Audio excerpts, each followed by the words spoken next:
There aren't many games that take advantage of the infrared sensor on the Game Boy Color, but interestingly enough, the Mission Impossible game does. It actually has this neat little feature that allows you to control your TV via programmable buttons. Let's test that out. Inside of the game's menu, you'll find this option to go to the Asian organizer. So you go over to the remote control option, you go up to the TV, you will click Learn Signals, and you have to have your remote handy dandy by you, so I will pick A for power. A will start blinking. We'll link the infrared sensors up together. I'll press power. The A button will stop blinking, and we are ready to go. So now we're over at our TV, go down to Send Signal, and click A button for power. Takes a second to get the TV to turn on, but there it is. I also have the volume buttons programmed, so I can control the volume. I always thought that was pretty cool, and it honestly is probably one of the games that takes advantage of the infrared sensor the best. Let me know if you knew about this. What's up, guys? Back at it again today with what I would call the ultimate Game Boy Color setup. On the bottom here, we got the Power Pack Color by Performance that provides us with 10 hours of rechargeable battery life. It's also got this cool little battery meter here that's showing full power because we're using ours as an adapter today. It also has that feature. On the left, we have the Tiny Tuner by Performance also, which is a little radio that you can attach to your Game Boy Color and listen to your favorite radio stations while playing your favorite game. On the top here, we got the Light Player, which adds a little light and some magnification to allow you to play in dimly lit situations or the dark. And last but not least, we have the little joystick and extended buttons here, which feel pretty good for the A and B buttons, but the joystick feels pretty crunchy. Let me know down in the comments what I should add to this monstrosity next.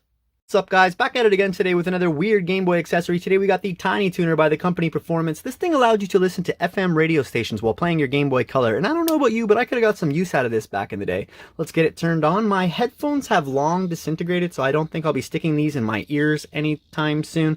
But you got a few options on this thing. You have the options to scan. Hopefully none of these songs trigger a copyright warning. You have a reset function here and the volume control, independent of the Game Boy Color itself. This thing does block the volume control on your Game Boy Color, so you'll have to select that before testing it out. But I don't know, I always thought these things were pretty cool, so let me know down in the comments what other Game Boy accessories I should check out for the Game Boy Color.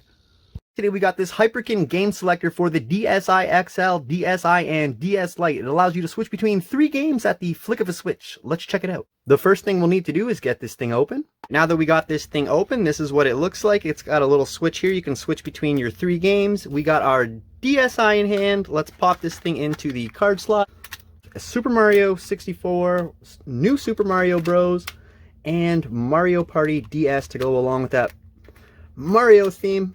So now that we got this thing all put together and we have our games in, this is what it looks like when it's connected. It adds a little bit of thickness. It doesn't feel too bad, but it also doesn't feel too good. We got Super Mario 64 DS showing up in our first slot. I'll slide over to the second one. I'm not sure how good it is for your console to do this while it's still turned on, but for demonstration purposes, I think it's all right. It takes a second for the game to show up from time to time, but there it is, New Super Mario Bros. We'll slide over to the third one there, and we got Mario Party DS. Let me know down in the comments if you'd use this thing and what 3 games you'd put in. What's up, guys? Back at it again today. We got the Power Pack Color for the Game Boy Color. It allows for 10 hours of continuous gameplay on one charge. We love checking out crazy accessories like these on the channel, so without further ado, let's get into it. So here it is, our Power Pack Color. It comes in 2 pieces. We have the adapter and the actual power pack. We'll have to use this thing plugged in today because I don't quite have it charged up. So I have the other side of this cord plugged into the wall. I'm going to plug it in now. The cord's a little bit yellow, but I thought if it was going to explode that I would record it. So here we go.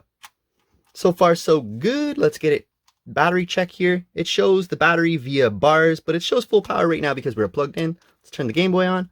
So we'll just test this out a little bit on Donkey Kong Country, and right away I can tell you it feels pretty good. Adding a little bit of thickness to the Game Boy Color is quite the good thing. So after playing with this thing for a little bit, I can tell you that it honestly feels pretty good with that added thickness. Some of the complaints of the vertical Game Boy series is that they are too small for people with bigger hands, and if the battery pack lasts for an actual 12 hours, that'll just be an added bonus. What's up, guys? We are back with another crazy Game Boy accessory today. Today we have the Handy Grip Battery Pack by Performance, a crazy Game Boy accessory from the year 2000. I have my Game Boy Color here. Let's get this thing on. Okay, so now that we got that on, it feels really good. We have these raised buttons here. This one kind of wiggles around like a joystick. I like the ergonomic grip. It looks a lot less yellow than it did in the packaging. We have to plug this thing down here into the DC 3-volt in, and sure enough, we get power. This thing claims to have 14 hours of battery life. Now, I don't know about you, but that would have been awesome back in the day, as batteries were not cheap.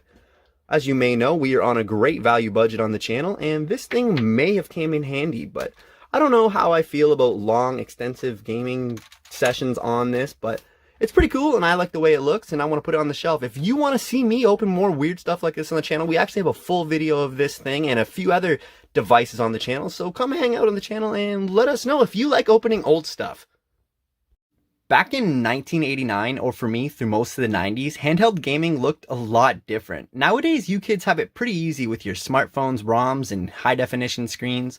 But if you wanted to play your Game Boy back then, in a dark room or dimly lit conditions, you needed something like the Light Boy. It also had this magnifying glass on it. Mine's pretty scratched up. My first memory of seeing something like this was walking around Blockbuster, and I saw a kid with one, and I thought he was the coolest kid ever. Anyways, let me know down in the comments what your memory is of this, and what crazy attachments you had for your Game Boy.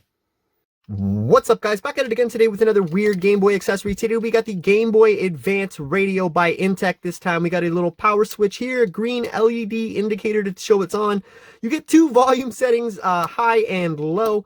You just get a little scan option here, so you can't really tell what radio station you are on, but you scan through it to find your favorite radio station. Each time you turn this thing off, however, it does reset that, so it's a little bit frustrating. There's a little extension port here on the top so that you still have an extension port. We put the Game Boy Light on here. Anyway, on the side, you have where we put the headphone adapter in here. I don't want to get any copyright infringement, so I won't let you listen to any music. But let me know down in the comments what video game accessory I should check out next.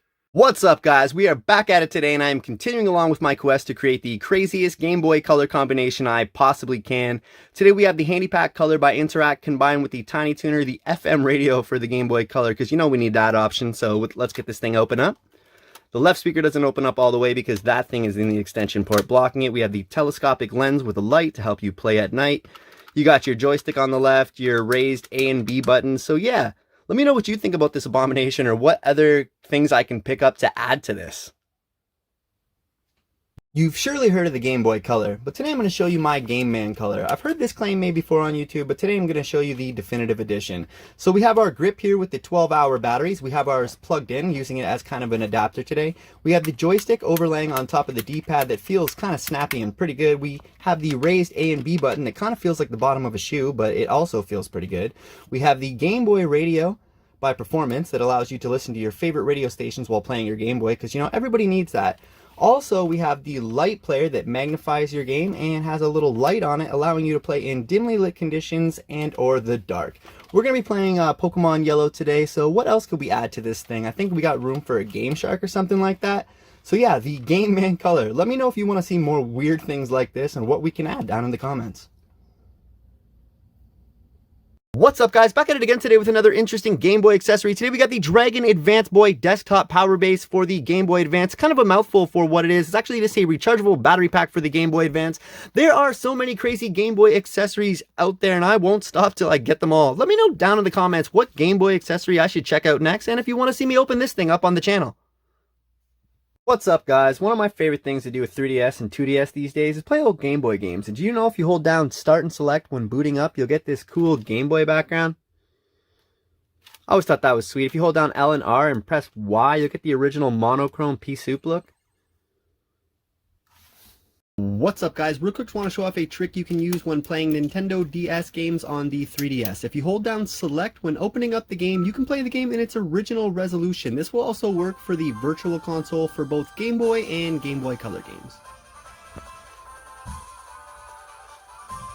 What's up, guys? Back at it again today, messing around with the Game Boy Advance wireless adapters that will also work on the SP of sorts, allowing us to do away with the old link cables. Today we'll be heading into the Pokemon Wireless Club Union Room in Pokemon Fire Red and Leaf Green. The wireless adapter does also work with Emerald, as it was bundled with all these games. The first thing we'll do is set up a Pokemon for trade. This works a little bit differently than your typical trading system, but works just as well. The Wireless Club also has the options to send a greeting, battle, and send messages through a chat feature that kind of reminds me of the Nintendo DS's PictoChat.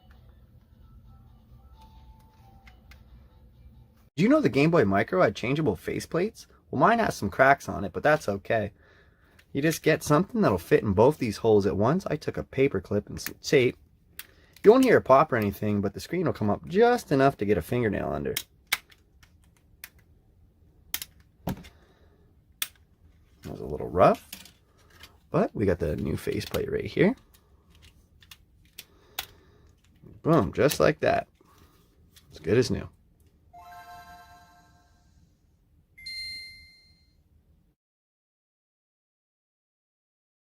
What's up, guys? Back at it again today with a little Game Boy printer secret. Normally when the Game Boy printer is turned on, it will automatically feed. Boy, I love that sound. But if you turn on the Game Boy printer and hold down feed, you'll get this little test image that says hello with a picture of Mario and a Game Boy.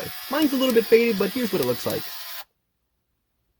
What's up, guys? Back at it again today. We will be obtaining a Celebi in Pokemon Gold using a Game Genie this time. For some reason, the Game Genie really doesn't like this copy of Pokemon Gold. I tried in a few different Game Boys, but the result was always the same. After turning it on, I was greeted by mostly a blank screen, but I was still able to get the code entered. After this, things got a little bit weird. After a bit of clicking around in the abyss, I was able to get the game started and start a new game. Eventually, I made it past my mom, who turned out to be a formidable opponent, and then made my way to Professor Oak's lab to get my first Pokemon, which I hoped to be Celebi, but at this point I wasn't so sure. The hardest part of this whole endeavor was actually getting my game to save, but after a bunch of button mashing, I heard the sound I was looking for.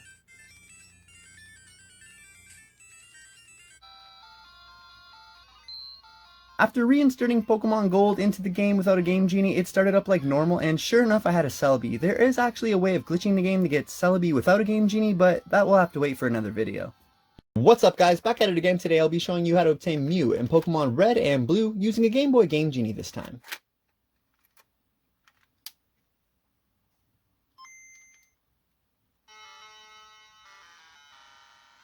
The first thing we'll have to do is type in our code. This code will replace the starter Pokemon in the first position, Charmander, with the otherwise unobtainable Pokemon Mew, so you will have to start a new game for this. There is also a way of glitching the game without a Game Genie that I've shown before, but for today's video we'll be using this method.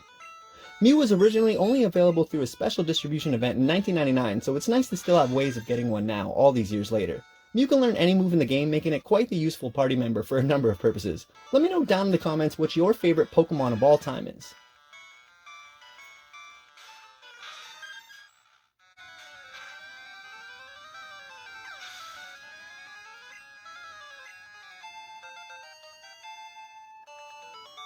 What's up, guys? Back at it again today with something a little bit interesting. We got the Superboy S by Hyperkin, the handheld Super Nintendo. There's been a few iterations of the Superboy since this one, but I saw it sitting on the shelf today and I thought I'd give it a video.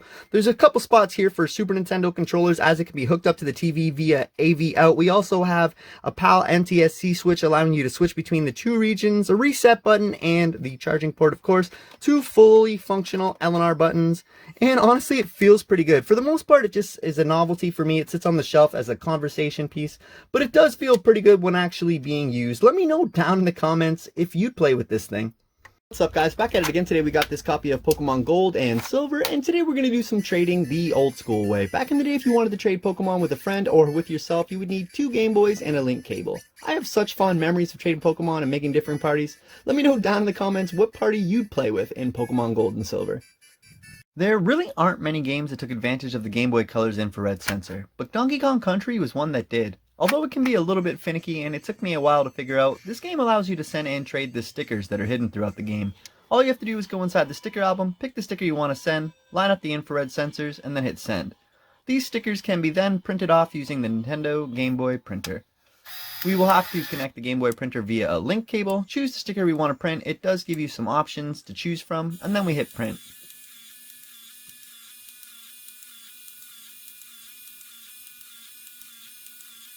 After our sticker's done printing, we can rip it off and peel it from its backing and then stick it to something. The image is super faded after all these years, but my dog seems to love it. What's up, guys? Back at it again today, messing around with the Game Boy camera, and today we're going to take some wedding photos on each one of the Game Boys that the Game Boy camera works for. Here's the old pea soup look on that original Game Boy. When we move up to the Game Boy Pocket, it honestly looks a lot better in grayscale and the screen's a little bit bigger. When we move up to the Game Boy Color, it adds a color palette and honestly looks a lot better. Although the Game Boy camera is taking the picture in the same resolution, you can kind of see Bowser's eyes here on the Game Boy Color. I don't know what it is about this intro screen, but it's so freaky to me. Anyways, the Game Boy Advance looks like this. It also works on the Game Boy SP, although it can be a little more awkward, and if you take a picture like this, it will be in reverse. So I found I had to flip it upside down. It was kind of tricky, and I wouldn't recommend it. Let me know down in the comments what you did with your Game Boy camera, and maybe what you want to see me do next.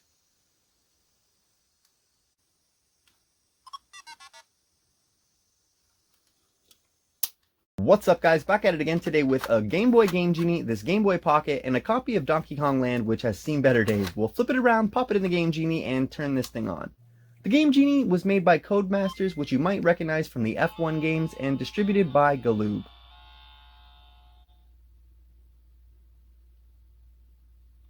Now that we're at the code screen, we can just go ahead and type in our cheat code. Today we're going with invincibility. The Game Genie came with a little booklet full of codes, but mine is long gone now. But you can just Google the codes nowadays.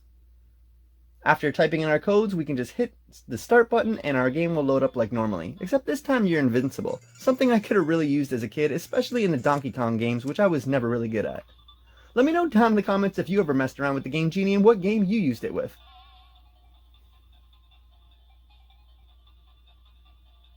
What's up guys, back at it again today messing around with the Game Boy printer yet again. The original paper came in these 3 different colors and it had a sticky back, but we're also going to try out some receipt paper as well. The game we're going to use is Super Mario Bros. Deluxe, a classic from back in the day. It had a few different options that utilized the Game Boy printer, but my personal favorite was the banner editor that allowed you to type in some custom text and print out a banner in the Nintendo style. So we'll go inside the toy box and enter our own custom text and then hit print.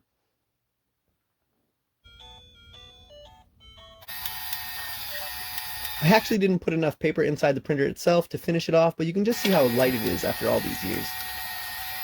Next, we'll cut down some receipt paper and test that out.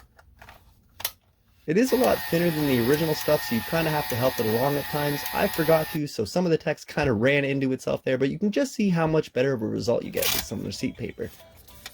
Let me know down in the comments what you want to see me do next.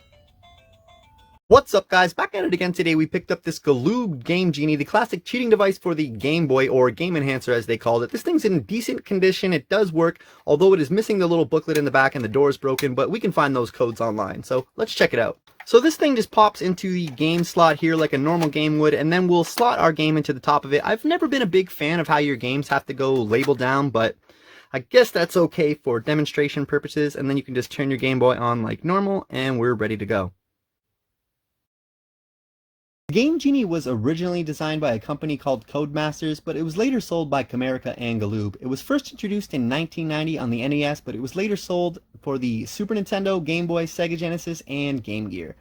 Today we're going to test out the Always Have Powerball code on Super Mario Land, one of my favorites. This thing modifies game data and allows users to do things that were unintended by the developers. This later led to a lengthy legal battle with Nintendo, but that deserves a video all in itself. Today we are back with another crazy Game Boy accessory for the Game Boy Color this time. We have the light player from a company called Color Boy Game Accessories. They got a lot of other stuff we're going to probably have to check out in the future, but without further ado, let's check this thing out. We got our copy of Super Mario Bros. Deluxe, and we will get going. These buttons, the A and B button, feel pretty good. The joystick is quite responsive. It's not as crunchy as some of the other ones we've tried on the channel. This actually comes apart into 2 pieces, so I think I'm going to pull this off. I like the regular buttons better. Let's turn the light off and try out the light. Wow. This would have definitely came in handy back in the day. I would have killed for this thing. Could do without the magnifier. I don't know. Let me know. Did you have this thing back in the day? Would you use this thing now? What's up guys, back at it again today doing some much needed cleaning of various things in my game room here, and I just wanted to show off real quick the ultimate combination to have back in the day, and that is your Platinum Game Boy Advance, your Platinum GameCube and matching controller, and of course the Game Boy player. These things are getting harder to find nowadays, especially with that CD there, but yeah, let me know down in the comments if you ever played with this setup right here. What's up guys, we are back at it today for one last time with our copy of Super Mario 64 and the good old Game Shark Pro. Today we're going to test out 2 codes together instead of just one at a time because it's the last thing we are yet to try. We are going to go with Walk Up Hills and Mario Runs Backwards. We'll just get the game started up here. And okay, we are running backwards and we are running up hills, although that's not the steep incline we want to test out. Let's go down here and try this out. This would come in handy. Alright, we are not running up the hill, but the most interesting thing happened once I glitched through this little tile here, popped out of the hole, and when I went for a swim, instead of jumping out at the end, I just kept on swimming. That is the fun of the Game Shark. Let me know down in the comments what you tried. What's up, guys? We are back at it today, messing around with the Game Shark and Super Mario 64. I've heard these things can break games, so I'm testing them out so you don't have to. The first thing I want to try out today is Half Mario. I've seen that requested in some of my videos before, so let's test it out today. Alright, so Mario just glitches into the floor. It's not so much a half Mario, he kind of just glitches in and out of the floor there, and I think I've had enough of that. The next thing we're going to try out is Limbo Mario. I've also seen that requested in the comments. I could get used to this. He looks super laid back, and he probably would win some Limbo competitions. Let's smash this little guy here. The last thing I want to try out is Invisible Mario. That one I turned off right there is a no cheat name. I couldn't figure out how to get that one to work. Let me know down in the comments what that means. The most interesting thing that happened with Invisible Mario here is when I got to the top of the pole in the Koopa race. He started doing something crazy like this. Let me know down in the comments what else I should try. What's up, guys? Back at it again today, messing around with the Game Boy printer and camera. And as you may know, if you've tried printing off a picture lately with your Game Boy printer with this old Game Boy thermal paper, you'll get quite the faded image. This stuff came in 3 different colors, but I've tried all 3 and none of them work as good as some receipt paper. This stuff is a lot bigger than the normal Game Boy printer, but we'll just cut a strip into size to test it out. I've seen some people cut the entire roll down to size with like a hacksaw or something like that, but that's a little bit crazy, and we'll just use this little strip here for our demonstration. And as you can already see how much darker of an image you get, I think it looks pretty good. And yeah, this is my face reveal for the channel. Let me know down in the comments if this tip was useful for you. We'll get a little side-by-side comparison here.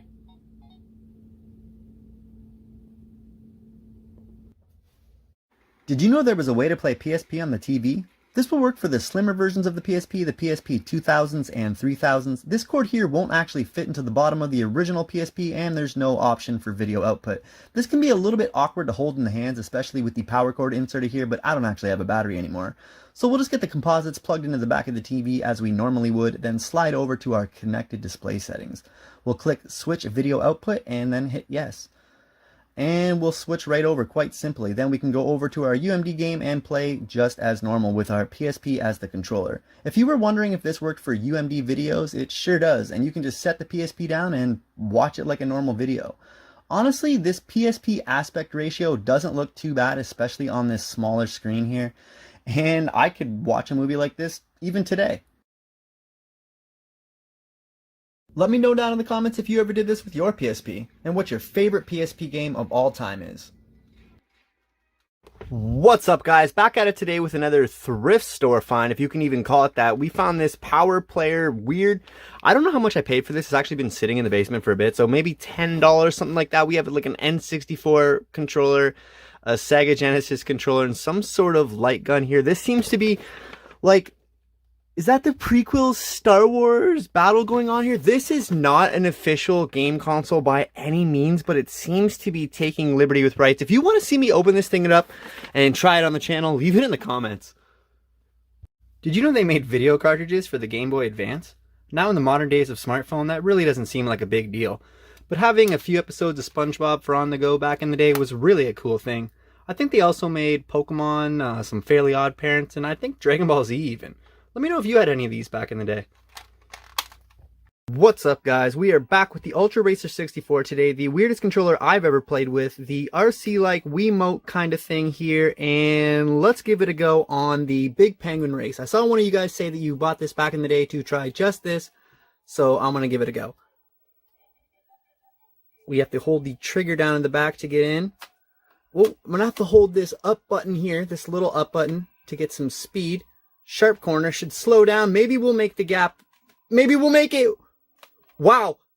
This is legendary. I did not expect this to go down. We made the gap with the Ultra Racer 64. Let's see if we make it across the... We did not. Okay, from super excitement to ultimate failure, the Ultra Racer 64. Hope you guys had fun today. We have a full video of this on the channel. You should probably check it out. What's up, guys? We are back again today playing NBA Jam for the SNES, and one of my favorite things about this game is the hidden characters. Today I'm going to show you how to use Bill Clinton. So what you're going to want to do is when it asks you for your initials, you're going to click yes, go to A, R, highlight the K, hold down L, start, and press X at the same time. It's going to be a little tricky, but if you see this, you did it correctly. Move along here. All right, there he is, Bill Clinton himself. Say what you will about his politics, but the man is a heck of a baller. What's up, guys? Back again with a crazy Game Boy accessory. Today we have the FM radio for the Game Boy Color. This one's called the Tiny Tuner by Performance. It allows you to listen to the radio while you play your Game Boy games. I don't know why you'd want that, but if you did back in the day, this was an option. Let me know if you had this thing back in the day and how it worked. We just opened this up on the channel and we've been having a lot of fun with it. Our headphones kind of disintegrated over the time, but that's okay. We got a new pair, so check that out on the channel if you want to see the full video. What's up, guys? Real quick, just want to show you some of the crazy Game Boy accessories I collected over the years. We have the Light Boy for the original DMG Game Boy that allowed you to play in the dark and had a magnifying glass that made it easier to see, kinda. We have a similar device for the Game Boy Color called the Light Player. It comes apart, so you can use either piece on its own. I kind of like this joystick and button combination. We have my personal favorite, the Handy Pack Color for the Game Boy Color from Interact. It's this transforming device that has speakers and an extendable magnifying glass. It also has joystick and these buttons too. We got the wireless adapter for the Game Boy Advance and SPs. Do away with the old link cables. We got the Game Boy camera and Game Boy printer. Probably upload some selfies with this thing later. And of course we have your various worm lights, because most of these things didn't have front or back lights, and all these other cables that come along with being a Nintendo fan. What's up, guys? Back at it again, messing around with this joystick and button combination I got with my Light Player, I think it was called. And you know what? Honestly, I have to say I really do like this A and B button here. Playing some Donkey Kong Country today.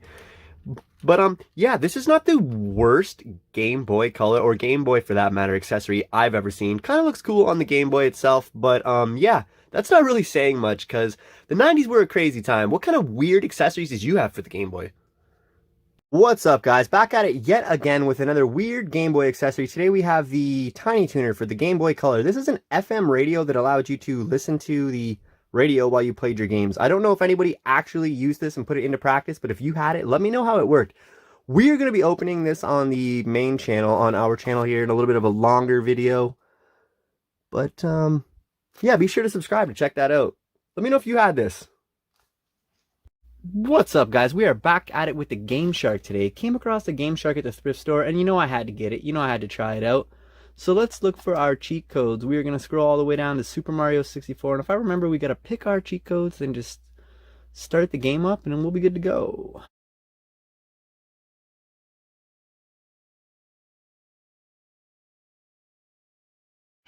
There it is. Look at that, 100 lives. And you can trust me, it's unlimited, but we'll try out the 99 coin thing.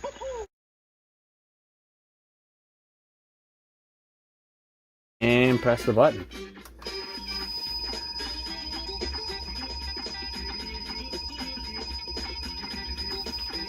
Boom, that is satisfying. Let's go get the extra one. Oh.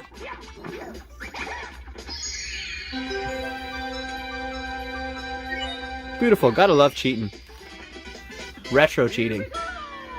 What's up, guys? Today we are back with the Ultra Racer 64, the weirdest Nintendo 64 controller I've seen. We'll have to do this review while we listen to the beautiful squeal of my CRT in the background. I've heard that some people can't hear it, but I don't know if that's true. This controller has all the regular buttons of an N64 controller, although they're moved around a little bit. The D-pads here, the C buttons are there, and yeah, there's an A and B on the back that has a trigger to engage it, and a switch to turn on and off that feature. So without anything left to do, let's give it a try with 50 cc's of racing extremity. We'll have to catch up here. I won't lie to you, this wheel does feel pretty good as it snaps back and forth, although the dry rotted whatever it's covered in does feel a little disgusting to the touch. Well, I've completed a race before, and we'll see if we can do it again. We have a lot of ground to cover up. So my overall review of this controller is, yeah, it's one of the coolest novelties I've seen from the 90s. What's up, guys? Today I'll be showing you how to play Game Boy Advance and Game Boy games on your GameCube. What you will need is a GameCube, the Game Boy Player, the Game Boy Player CD, and a controller, of course, but today we'll be using Game Boy Advance through the use of this cable here. Now, mind you, assembling all these can be kind of like assembling Exodia. So now that you got everything turned on and connected, you just turn on the Game Boy Advance, you hear a little notification, and it'll show you got the Game Boy Player connected. There it is, and you are ready to go, just playing like normal, but on your TV now.